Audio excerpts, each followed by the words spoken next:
Fala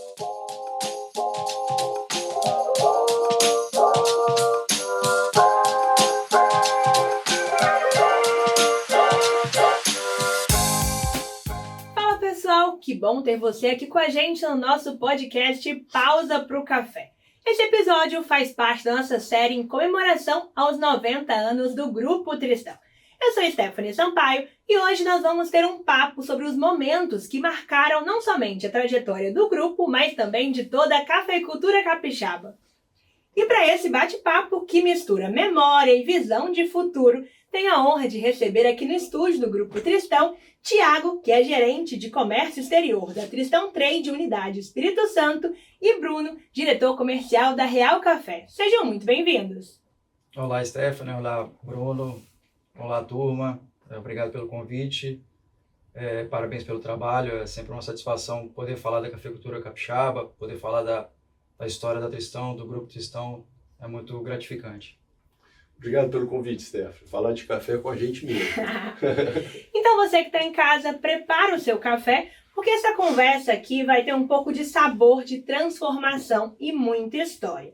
E aí, para a gente começar, a gente vai passar lá pela década de 1960, onde uma política nacional mudou um pouco o rumo aqui do Espírito Santo, especialmente quando produtores foram obrigados a erradicar os cafés arábicas que eram em áreas de baixa altitude. Então, muita gente perdeu tudo. Perdeu renda, perdeu a produção e perdeu também, principalmente, a perspectiva. E aí foi quando o Café Conilon surgiu como uma oportunidade. E eu começo te perguntando, Tiago, fala um pouquinho para mim como é que nasceu essa virada de chave, né? Do olhar para o Conilon com mais atenção e essa visão de futuro. A virada de chave começou com uma visão estratégica, uma visão pioneira, empresarial de empreender e você perceber que numa crise existiria uma oportunidade ali de fazer diferente. Você teve o problema dos excedentes do Arábica, os estoques mais altos, ofertas maiores e preços mais baixos, e você descobriu uma alternativa que seria a espécie Conilon como muito mais produtiva, com melhor aderência, mais adaptação às regiões mais quentes, temperaturas mais altas, áreas mais baixas. A gente fala áreas mais baixas abaixo de 600 metros, então realmente teve uma adaptação muito boa e o nível de produtividade que seria excepcional pensando na visão do futuro, na industrialização, na atividade econômica ali do campo e nas propriedades. Então, hoje em dia você vê o nível de produtividade do Conilon com 60 sacas por hectare contra 9 sacas por hectare nos últimos 30 anos. Você teve um crescimento de 550%. A produção era de 2,4 milhões de sacas, se atinge hoje 18 milhões de sacas. Então, fruto de tudo aquilo que viveu, da iniciativa, da coragem de ter tomado essa decisão, de arriscar também uma coisa nova. E hoje em dia as técnicas, as pesquisas, a parte do melhoramento genético, essa inovação contou muito, teve uma participação fundamental também. Hoje você vê as técnicas e boas práticas agrícolas e toda a expertise do produtor capixaba. Você tem talhões hoje produzindo 150 sacas, 200 sacas por hectare, é um número fantástico. Então você vê mais concentração, mais adensamento, você tem 6 mil plantas de Conilon por hectare. Então hoje em dia o Espírito Santo é o maior produtor de café Conilon do Brasil, 18 milhões de sacas, 70% do café Conilon produzido no Brasil é do Espírito Santo. Então assim, é uma conquista muito grande para pensando no futuro, pensando na industrialização, gerando emprego, gerando renda realmente para a cafeicultura capixaba, e foi realmente muito importante para essa visão dos visionários daquela época para poder plantar aquele fruto e a gente poder estar colhendo agora esses resultados. Eu acho que é exatamente isso, né? Enquanto muitas pessoas ignoravam esse grão, um pequeno grupo acreditou, né? E de fato desenvolveu essa nova cadeia. E aí eu entro na sua pergunta, né, Bruno? Quem foram de fato os primeiros a acreditar nesse caminho? E o que motivou essa aposta tão corajosa e audaciosa, se assim eu posso dizer, de vocês? Eu acho que a gente tem que acreditar basicamente duas pessoas, né? Um é o conhecido como o pai do Conilon, o Dário Martinelli, e o outro, o Sr. Jones Tristão. Os dois, cada um em lados opostos, né? Um da indústria e outro da produção, mas duas pessoas visionárias e extremamente corajosas. E deve ter sido chamado de louco por várias vezes naquela época. Com certeza. Porque nada estava a favor deles. Então, quando você tinha uma política de erradicação, você quer plantar mais café, né? Um café que até era meio desconhecido, né? Aqui basicamente você tinha, era o Arábica Bourbon, que era o que mais se utilizava na época, e ele veio com café do Congo, Conilon, então assim... O que era isso, né? Agora, ele realmente foi um visionário e teve uma pessoa como o Seu Jones, que é outro visionário, para apostar a botar uma indústria de café solúvel. O Brasil não consumia café solúvel, ou seja, seria totalmente voltada para a exportação, e virou essa história tão bonita que é, né? E que realmente você para pensar que a história tem que ser contada, né? Essa história, né? Sérgio até teve a oportunidade de contar mais uma vez no Coffee Dinner. É uma história tão bonita e tão importante, né? Que assim as pessoas mais os jovens, né? Que talvez não saibam da história, mas quem olha para o café hoje, para o Conilon no Espírito Santo, acha que, né? Sempre foi assim. Sempre foi né? assim. E que se não fosse essas duas pessoas, o seu Dário resolver apostar no Conilon e o seu Jones na indústria de solúvel... Falar, eu compro, né? Eu compro tudo que você produzir. Quer dizer, ele construiu uma fábrica para torrar 100 mil sacas, que era exatamente o que o Espírito Santo conseguia produzir na época de Conilon. Hoje o Espírito Santo, aí, Thiago falou, na faixa de 18 milhões de sacas. A fábrica hoje torra 450 mil sacas. Quer dizer, então, o mundo inteiro, e é interessante porque foi a única fábrica de solúvel no Espírito Santo, e só tinha Conilon aqui. Né? As outras fábricas foram no Paraná, em São Paulo e Minas, onde só tem arábica. Né? Hoje, todas essas fábricas têm que vir no Espírito Santo, comprar o Conilon e levar para suas fábricas. E que isso mostra a visão de futuro, né, que ele estava tendo. Acho que esse é um ponto interessante na história. Né? Totalmente. Mas é assim, não só a visão, mas a coragem. Né?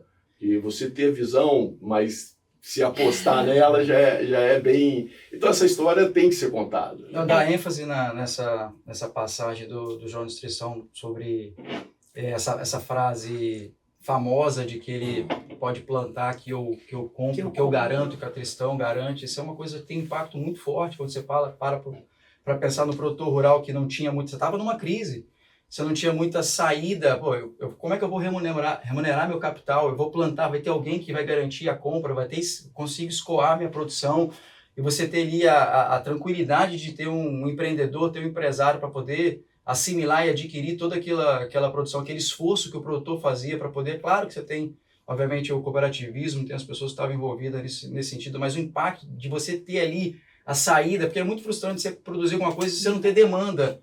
Então ele trouxe a demanda, igual o Bruno falou, que ele acabou naquela época, produzia 100 mil sacas, alguma coisa relacionada a isso, e a Tristão consumia e comprava 100% da produção do Espírito Santo.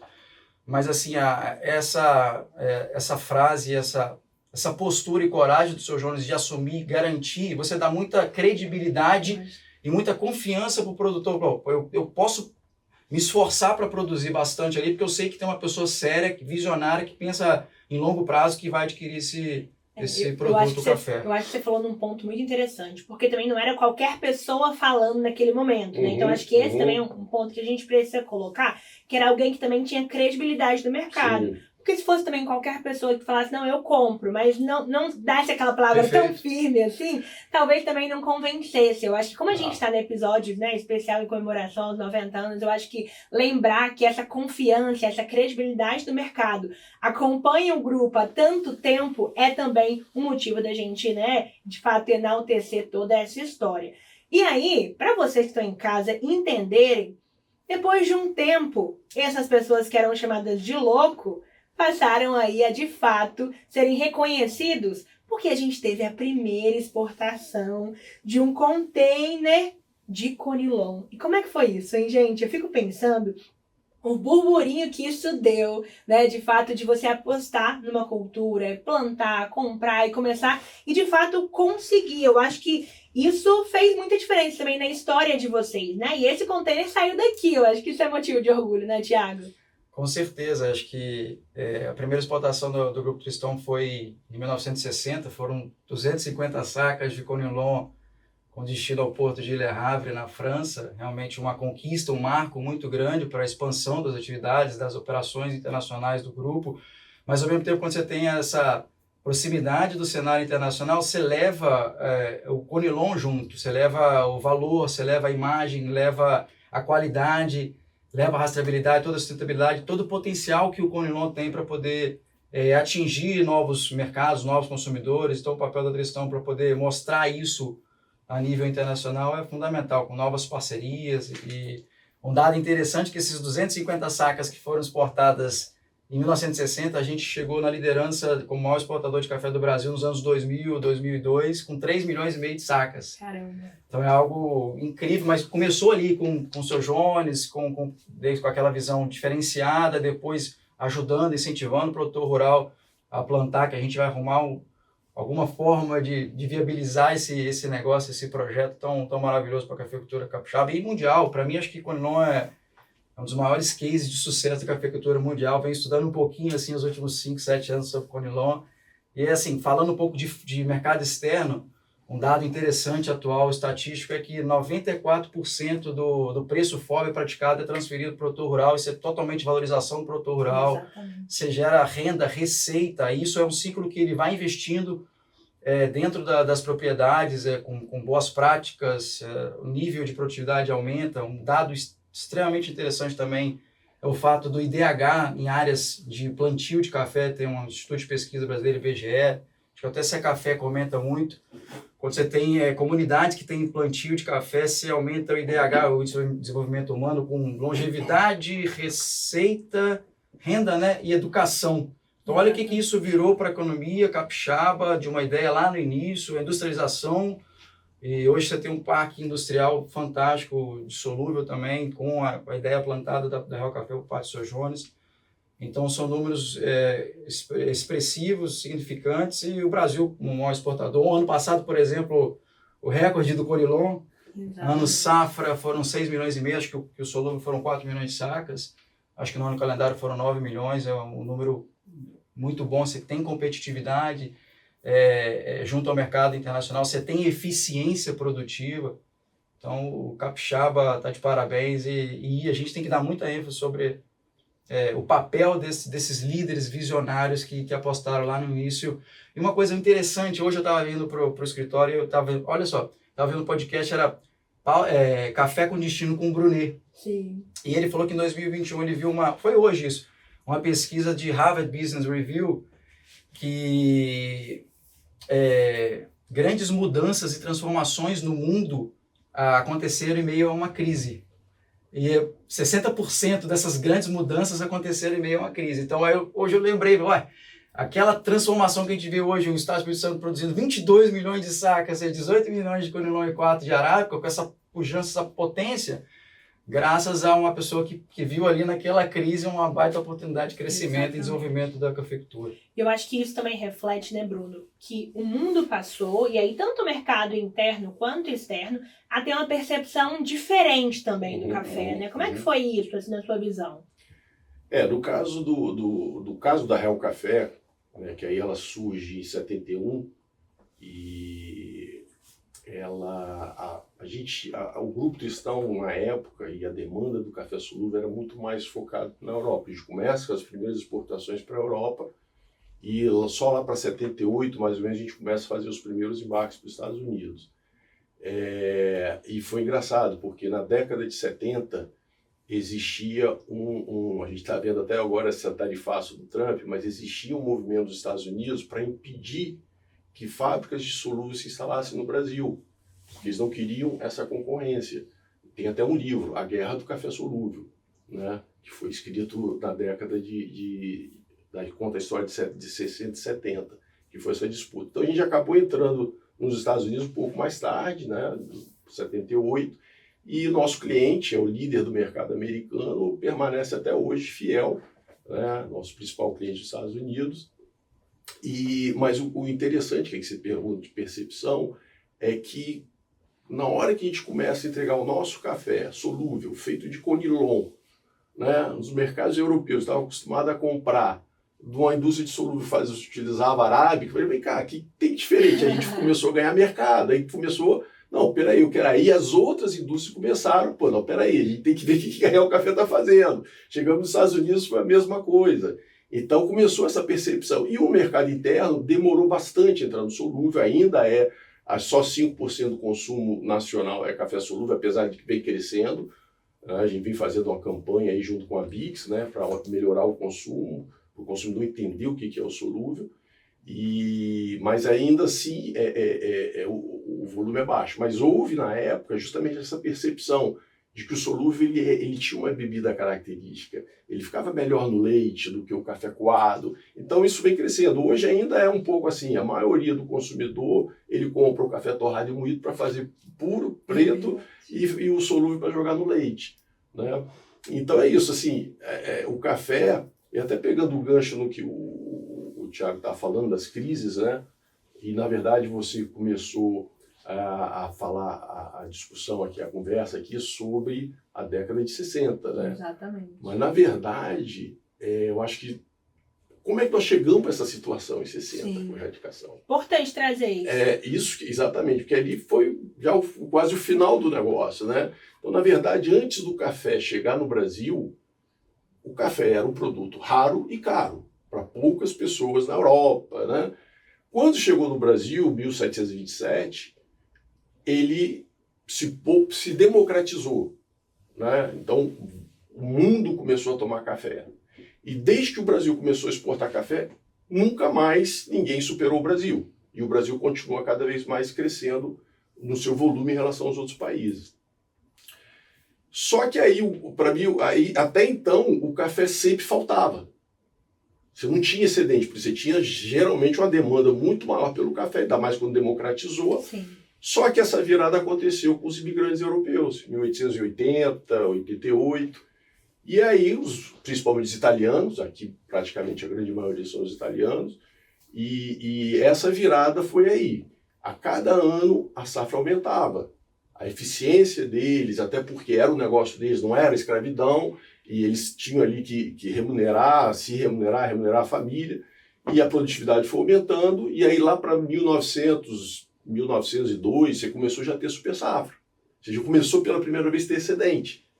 E aí lá para 1906 você começa a ter já o governo intervindo para tentar manter, porque os preços começam a cair. E o mercado interno acabava não conseguindo acompanhar esse crescimento. Exatamente. Né? E ele, na verdade, o crescimento da produção nessa época foi muito desordenado, porque você precisava substituir de qualquer maneira aquela mão de obra que não existia mais, a mão de obra escrava, e não houve assim, muita ordenação.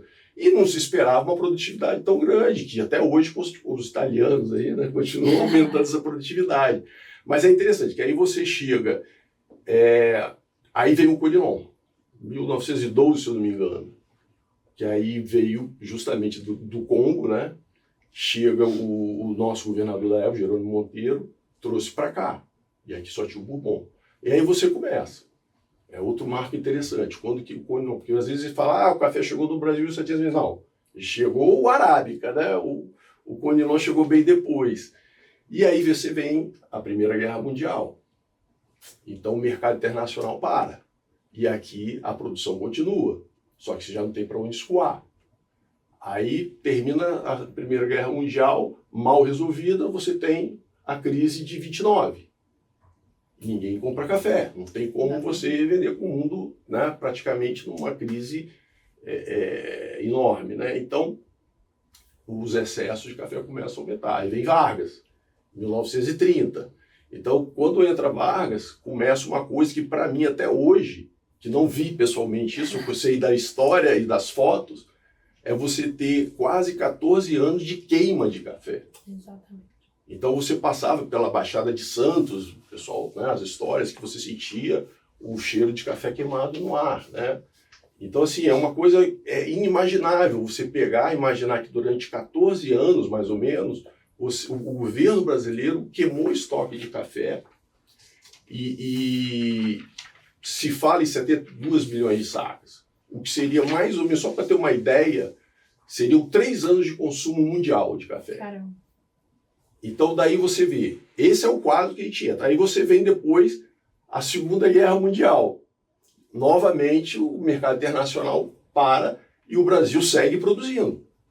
Segue produzindo. Então, quer dizer, e o Brasil ainda queimando café, porque ele parou de queimar em 1944, quase no final da Segunda Guerra.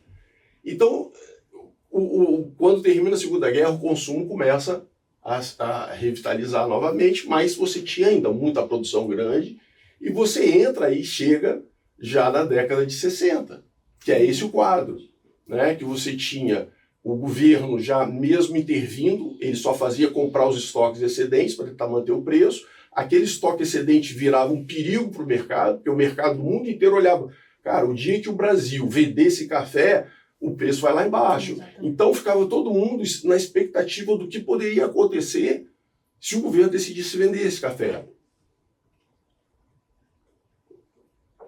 E aí, isso já não bastava. Aí começou a política de erradicação. E o Conilon entra justamente nesse momento. O Dário falou, cara, eu vou plantar Conilon. Cara, tá todo mundo arrancando pé de arábica, né? Ninguém sabe o que é Conilon. Então daí que eu acho que assim, eu tenho certeza que os dois, seu Jones Tristão e o Dário, foram chamados de maluco por todo mundo, o tempo inteiro, porque assim, a gente olhando aqui depois que tudo aconteceu, né, Thiago? É muito fácil, né? Exatamente. Ah, não, cara, mas imagina, você não sabe, né? Quando depois que acontece é muito mais fácil você falar, né? Avaliar. Então, assim, voltando, a gente chegou nesse momento, não foi em 10, 20 anos. Desde 1900, vamos dizer, que essa situação chegou nesse ponto. E aí aquela história, né? Você aproveitar uma crise, que é o que o Thiago falou, e criar uma oportunidade. Exatamente. E foi exatamente essa virada de chave. É mais estômago do que... Foi a virada de chave. E falando sobre isso, né? Quando a gente fala, então, da criação da indústria de café solúvel, quando a gente fala dessa questão de uma nova aposta, né? Para um novo destino do Conilon, quando a gente olha, tinha uma visão estratégia, você acha, Thiago, assim, nessa questão da ideia da fábrica de café solúvel, né? Tudo que o Bruno falou, mas tinha uma visão estratégica também comercial de novos mercados que poderia atingir? Acredito que sim.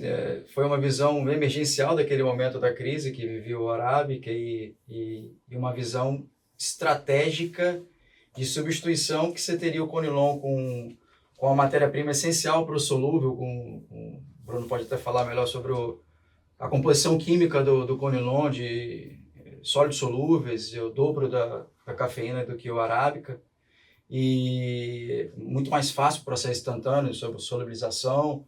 E aí veio essa combinação de uma questão emergencial, da crise que você tem a oportunidade, e você entra com a industrialização do Estado, aí você tem um pensamento de geração de empregos, de renda.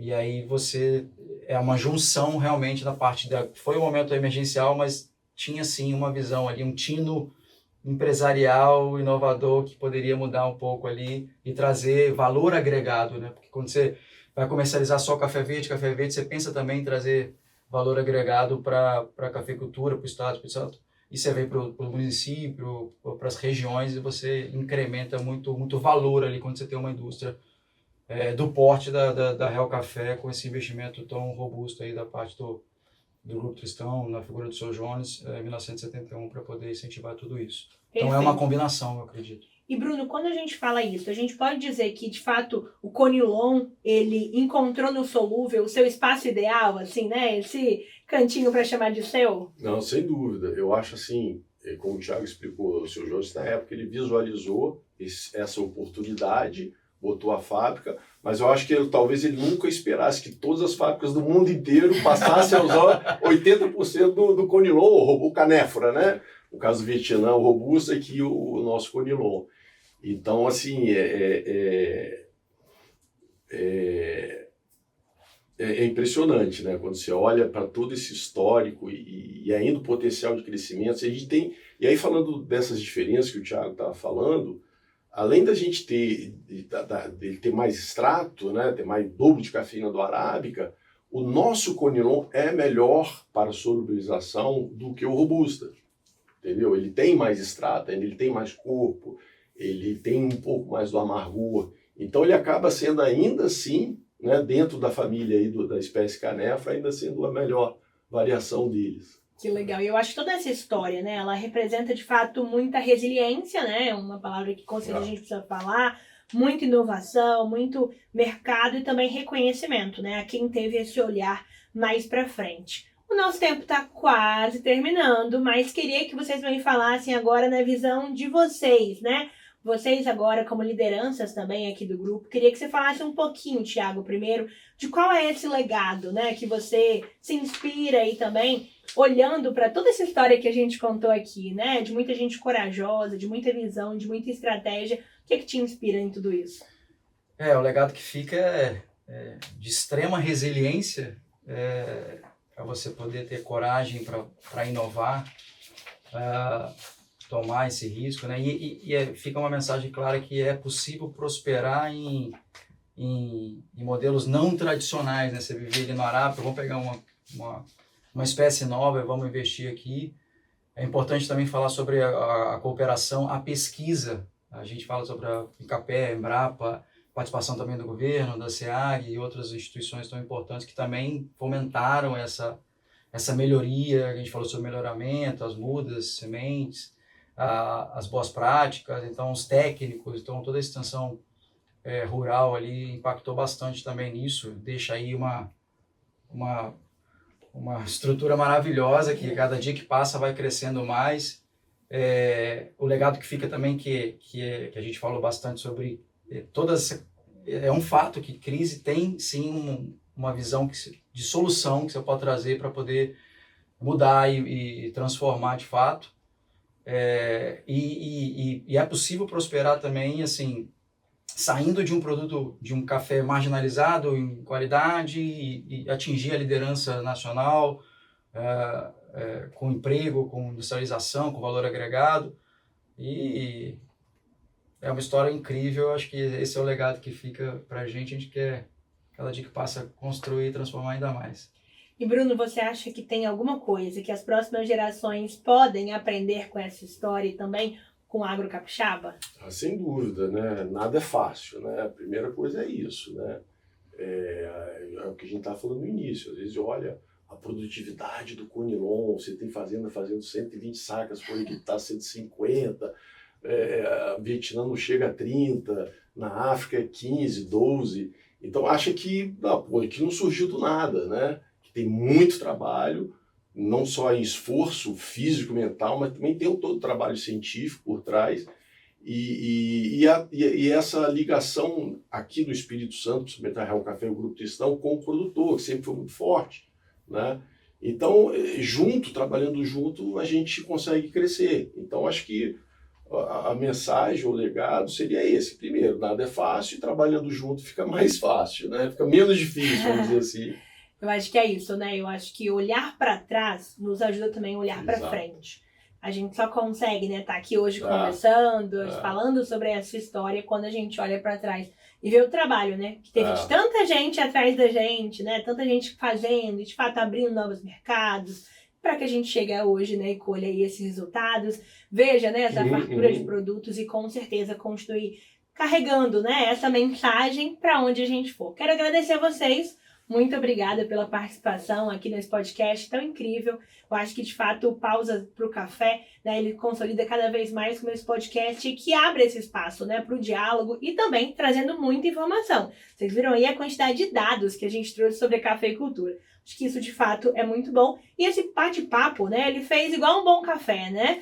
De fato, é quente, forte e cheio de significado. Pessoal, muito obrigada por estar aqui. E você de casa, se quiser, continua nos acompanhando aqui e assistindo os demais episódios. Muito obrigada!